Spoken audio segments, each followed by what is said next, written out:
Et hello tout le monde, j'espère que vous allez bien et bienvenue dans cette petite vidéo du vendredi. On va parler de Bitcoin, d'Ethereum, de Litecoin et on va pas parler forcément d'autres alts. Je pense que Bitcoin en ce moment est en train d'attirer l'attention à nouveau.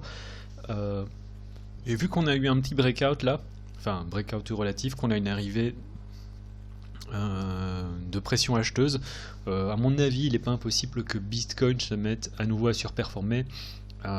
Au détriment des alts. Alors on va voir ça au cours de cette vidéo, on va voir ce qui va se passer un peu vite fait. Avant ça, je devais vous parler de Prime. Alors si vous avez Telegram, n'hésitez pas à utiliser le lien qu'il y a dans la description pour rejoindre le groupe PrimeXBT France. Toutes les semaines, en fait, ils vont faire un tirage au sort de 3 personnes qui recevront chacun 100 jetons COV. Ce qui fait un truc du genre $60 je pense, peut-être $70, et un compte approvisionné, il faut qu'il se relise ici, de $100 sur Prime. Donc je trouve que c'est pas mal du tout. Tout ce que vous avez à faire, c'est tout simplement suivre Prime sur EcoVesting sur Twitter. Au passage, suivez-moi aussi, ça me fera plaisir. Et de éventuellement parler un peu sur le groupe, et les meilleurs chatters, en fait les plus actifs, recevront 100 jetons COV et $100. Donc ils vont faire ça toutes les semaines, donc n'hésitez pas à rejoindre le groupe dès maintenant, et peut-être que vous aurez une chance. Je vais poster la vidéo également sur le groupe, je suis sur le groupe, donc si jamais il y en a qui veulent échanger, ben voilà,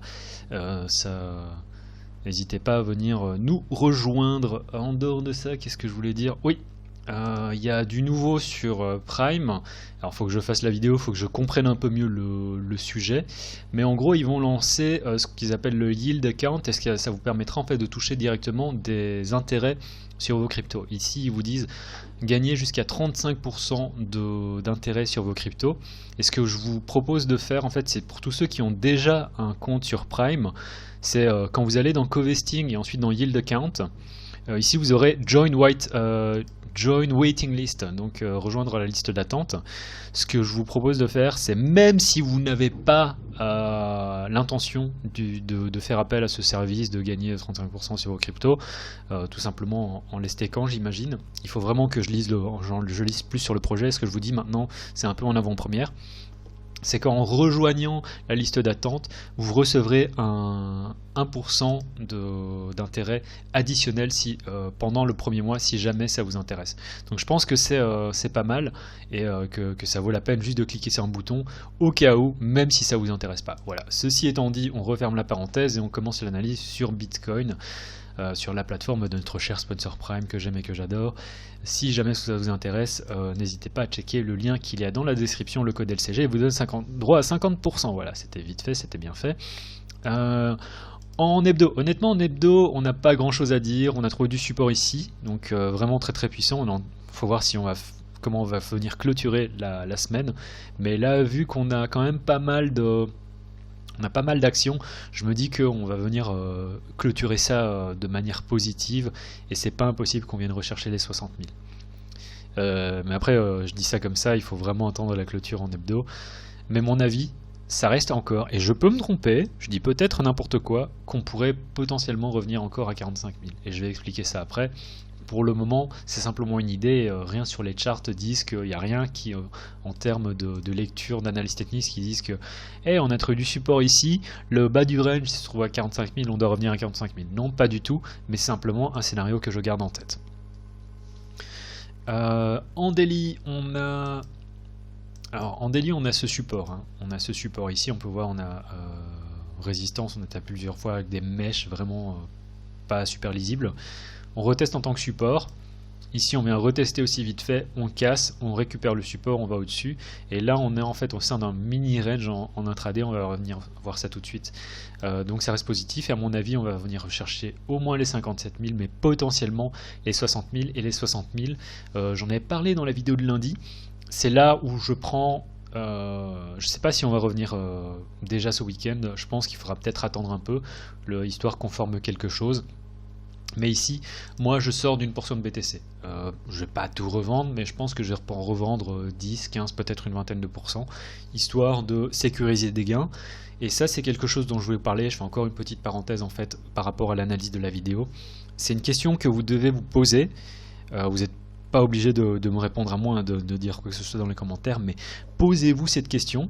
C'est deux questions en fait. C'est avec combien d'argent j'ai commencé dans les cryptos et à combien d'argent, j'ai investi au total et quelle est la valeur totale de mon portfolio actuellement.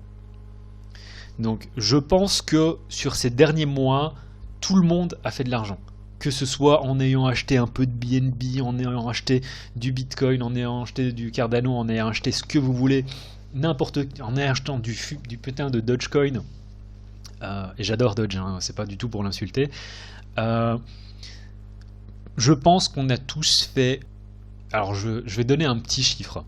Je pense qu'on a au moins tous doublé l'argent qu'on avait au début. Et par rapport à ce genre de situation, vu qu'on a eu une grosse retrace ici, qui pour moi était quand même assez conséquente, parce que sur le portfolio, moi ça m'a fait mal, en termes d'USD, je me suis dit waouh, je perds 25%, ça me fait un peu mal au cul. Je me suis dit, lorsqu'on a un bounce, et si on revient à 60 000, je ne me pose pas de questions, je sors d'une partie parce que voilà, je suis déjà trop investi. Je dis ça dans une manière relative, c'est-à-dire que je sortirai de plus ou moins, comme je l'ai dit, 15-20%. Je garde encore une grosse exposition parce que je suis je suis quand même un crypto believer. Je crois pas mal notamment dans Bitcoin, peut-être moins dans d'autres projets tels que, même si j'aime beaucoup Doge, mais je pense pas que Doge, voilà. Je chie beaucoup sur XRP, j'aime pas trop ADA, mais voilà, Bitcoin, Ethereum. J'ai envie de commencer en fait aussi à allouer une plus grosse part à Ethereum. Petit à petit, je vais pas le faire maintenant parce qu'on est sur des prix qui pour moi sont totalement dingues, mais mon portfolio, en fait, on m'a posé la question dans les commentaires. On m'a demandé est-ce que tu investis aussi sur certaines cryptos en hold et pas en trade. Et en fait, la vérité, c'est que les seuls trucs que je suis capable de holder, c'est quoi? C'est Ethereum et Litecoin. Et je pense que ça se voit parce que j'en parle assez souvent sur la chaîne et que j'en parle aussi en valeur relative contre BTC. Et il y a aussi un truc, c'est un projet qui s'appelle Cope. Je sais pas du tout où ça va nous emmener, mais vu que les prix, là où je suis rentré sous les 4 $, c'était des prix qui me semblaient corrects, et je me suis dit ok, je peux mettre quelques milliers de dollars dedans, on verra bien où ça va nous emmener. En dehors de ça, en fait, moi j'ai du mal à vraiment holder. Et là, en fait, en termes de position long terme, j'ai vraiment que du Bitcoin. Et j'ai envie de commencer à mettre à commencer en fait à stacker un peu d'Ethereum. Après c'est juste personnel, vous n'êtes pas obligé de me suivre là-dessus, mais tout simplement parce que je suis quelqu'un de très protectif. On m'a aussi demandé est-ce que tu as envie de faire du co-vesting et de lancer ton propre truc de copy trading. La vérité c'est que moi je suis quelqu'un de très lent. J'ai fait des résultats qui sont, faut l'avouer, sur les derniers mois qui étaient assez ouf, mais c'est parce que Bitcoin a fait quelque chose qui était assez ouf et que du coup oui, j'ai fait des gros gains. Mais en vrai, je suis pas le genre de trader qui est capable de faire un 100% en un mois, et c'est pas super sexy, je pense, quand on regarde ça. Je suis quelqu'un de très protectif, je préfère les petits gains réguliers à des gros gains et à des pertes qui sont tout aussi grosses. Je suis quelqu'un qui coupe très très vite les trades si ça va pas dans le bon sens, et je sais que c'est pas forcément super sexy, mais moi je privilégie l'idée de la préservation du capital, et c'est très important, et c'est pour ça que je vous emmerde aussi avec des trucs du genre contrôlez votre putain de risque. Je sais pas si je peux encore dire putain en fait sur la chaîne, vu que j'ai commencé à la monétisation. Bref, on s'en fout. S'il me coupe la monétisation, ils me couperont la monétisation. Mais le truc c'est que ouais, moi la préservation du capital, pour moi, c'est ce qu'il y a de plus important. Et ouais, donc à ce niveau-là aussi, posez-vous la question, ok, avec combien je suis rentré et combien est-ce qu'il me reste maintenant? Enfin, combien est-ce que j'ai maintenant? Sortez d'une partie de ce que... Éventuellement, si vous avez la possibilité de le faire, c'est sortez de votre investissement initial. Peut-être qu'il est temps de sortir d'une partie de position. Voilà, c'était mon avis personnel. Je sais que c'était beaucoup de blabla, et désolé si je fais mon vieux con. Bref, justement parce que là on peut voir qu'on a une cassure de structure de marché en daily, c'est-à-dire qu'on a un sommet, un creux, un sommet plus haut, un creux plus bas. Là, ce qu'on est en droit de se dire, c'est qu'on a éventuellement ceci qui pourrait se faire avec un creux plus bas. Et que c'est quoi ça? C'est épaule tête épaule inversée si vous voulez. C'est une espèce de forme un peu dégueu. Et on pourrait faire ce genre de choses encore, où on fait pas mal de ranging pendant tout un moment. Ensuite, au bout d'un moment, on a la cassure et potentiellement, je ne sais pas si ça va se passer, j'en ai aucune idée vu que les prix évoluent de manière très très rapide, mais on pourrait venir éventuellement chercher sous les 45K.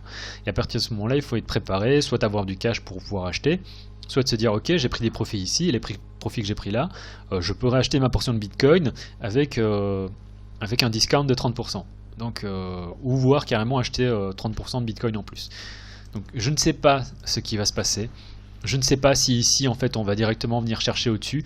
Peut-être qu'on va en fait continuer la hausse, ce serait pas impossible. Mais par rapport aux gains que vous avez effectués en fait au cours des derniers mois, au cours de la dernière année, prenez des profits tout simplement. Et les profits ce que vous sortez en USD, en USDC, USDT, en ce que vous voulez, c'est pas un truc perdu, hein. Je veux dire, l'argent il est toujours là, et lorsqu'on aura une retrace à un moment ou un autre, vous pouvez rentrer à nouveau sur le marché. Je veux dire, c'est pas parce que être en dehors du marché, c'est également être en position. Il faut garder ça à l'esprit.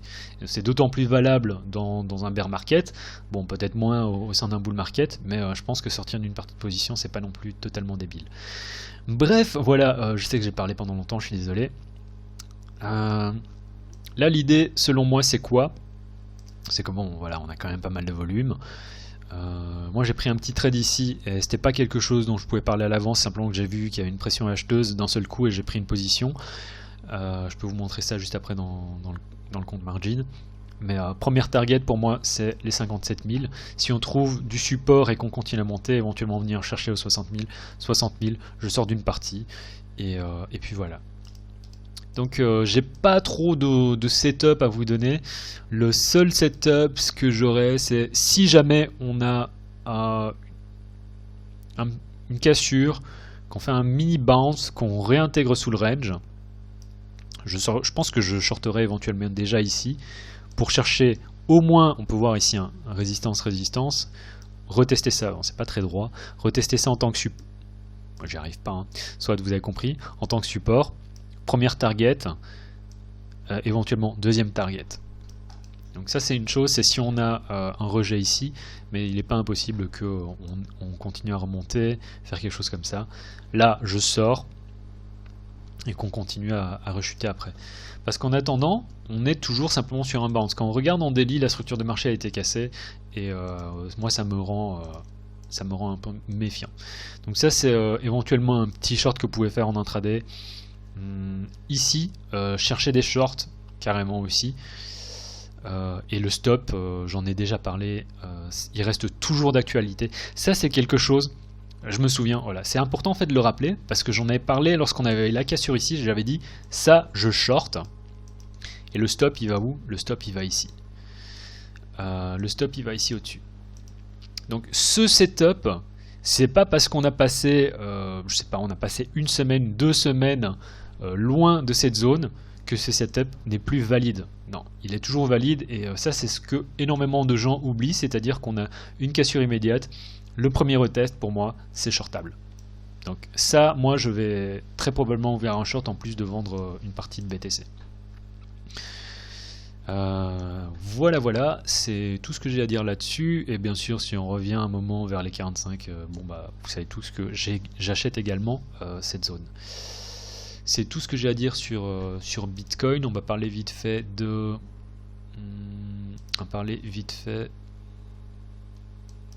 Ça c'est un truc aussi, je me suis amusé à dessiner. C'est imaginons qu'on ait ici un rounding top. Est-ce que vous êtes prêt à ce genre de scénario? Je dis pas que ça va se passer, hein. Mais c'est la question de se dire est-ce que vous êtes prêts si jamais on a une folie de ce genre-là pour les prochaines années à venir. Bon, ça nous fait aussi un BTC à 300 000 $ et ce serait quand même bien. Mais imaginons qu'on ait une retrace de 50%, pas forcément parce qu'il y a pas mal de gens qui parlent de voilà, chaque fois Bitcoin historiquement a fait une retrace de 80%. Je pense pas que ça ce soit le top en vrai. Et je pense que si on a une retrace de 80%, ce serait de beaucoup plus haut en fait. Pas à partir d'ici. Là on est davantage sur un trending top. Je dis c'est potentiellement un top local, mais je pense pas que c'est le top sur Bitcoin. Donc ça c'est simplement un truc pour me marrer. Ethereum contre Bitcoin, pour moi, je sais plus ce que j'avais dessiné là. Comme vous avez pu voir, je me suis également marré à faire la même chose sur Ethereum. Hein. Je pense que Ethereum, au bout d'un moment, va faire un truc comme ça. Mais en fait, en vrai, j'en ai aucune idée, donc il faut que j'arrête avec ce genre de conneries. Parce que c'est hautement spéculatif et c'est vraiment des trucs que tu fais quand tu t'emmerdes. Bref, Ethereum contre Bitcoin, très fort. Là où je vais acheter, c'est si on revient ici. Donc la vraie résistance, elle est là. Donc ça c'était résistance, fake out, résistance, fake out.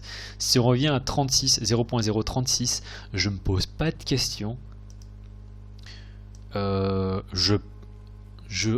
J'achète une grosse quantité d'Ethereum ici, relative à mon stack de BTC.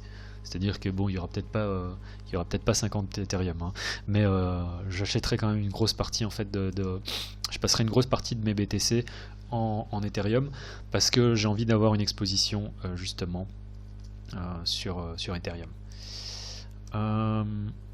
Si on revient ici, je ne sais pas, mais en attendant, on est éventuellement au sein de ce genre de... On peut voir hein, qu'on est éventuellement au sein d'un canal, et je pense que lorsqu'on cassera le canal, ça va vraiment être la teuf sur Ethereum. Pour le moment, je suis pas trop chaud, on peut voir qu'on a un rejet, et j'avais déjà parlé du fait que voilà, pour moi la target ça reste encore les 56, on n'y est pas encore, et on verra bien. Ça se porte bien, mais j'ai pas envie de prendre un long. Là où j'ai vraiment envie de prendre un long, c'est... J'ai posté ça sur Twitter, n'hésitez pas à me suivre.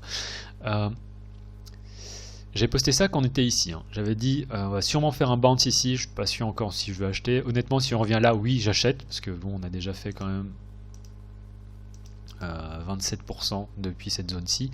Mais si on revient à 0,036, je me pose pas de questions, j'achète.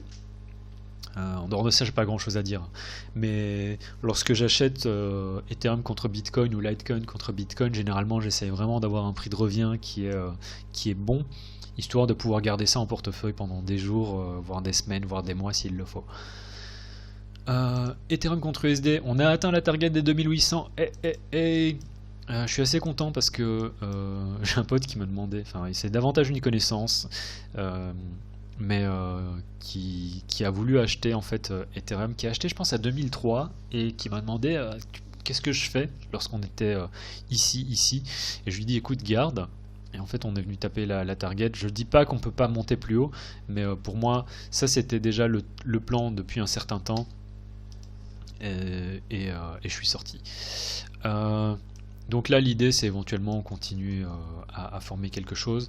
Je serai pas trop gourmand non plus sur Ethereum dans le sens où et on a fait quand même quelque chose qui est très beau hein, depuis il faut se rappeler qu'Ethereum était à 100$, hein.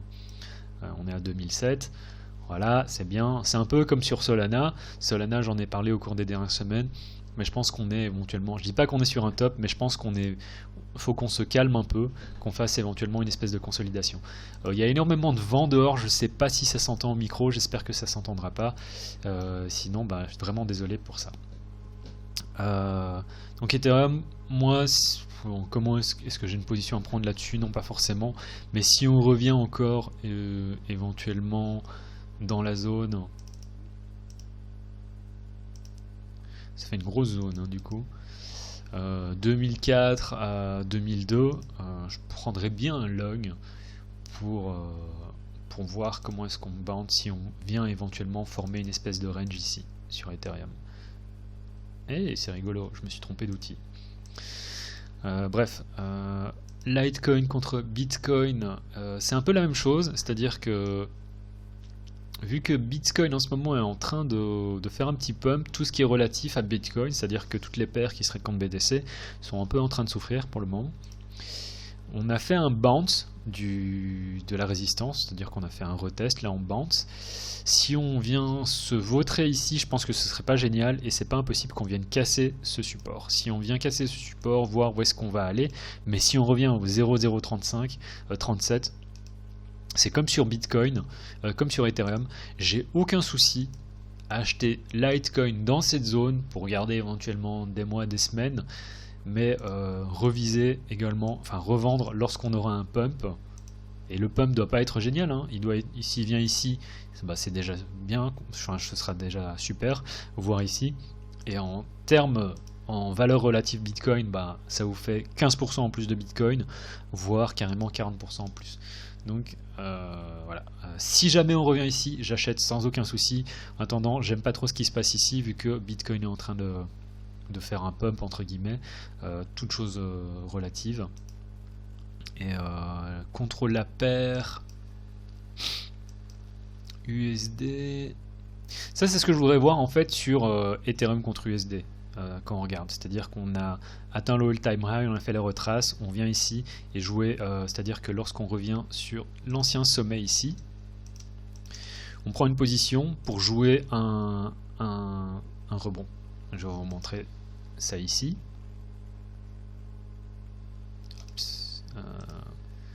C'est-à-dire quoi? Enfin, c'est vraiment la même chose, hein.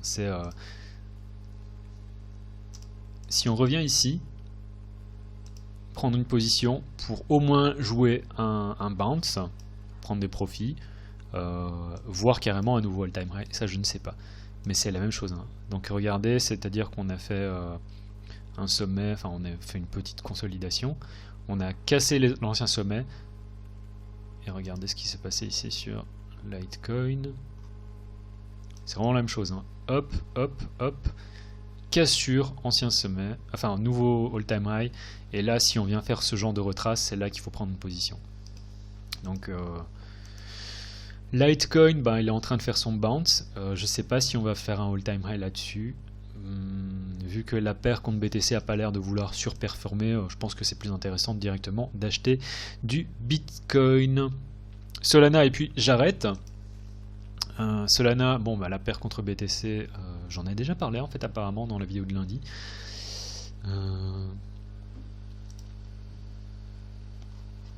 Et Solana aussi, hein, c'est-à-dire que c'est un peu la même chose que sur Ethereum. On a fait un giga pump, on était à 1$ hein, sur Solana. On est à 40, on a fait un x 40. Enfin, pas moi parce que j'ai commencé à m'intéresser à Solana seulement lorsqu'on était ici. Mais enfin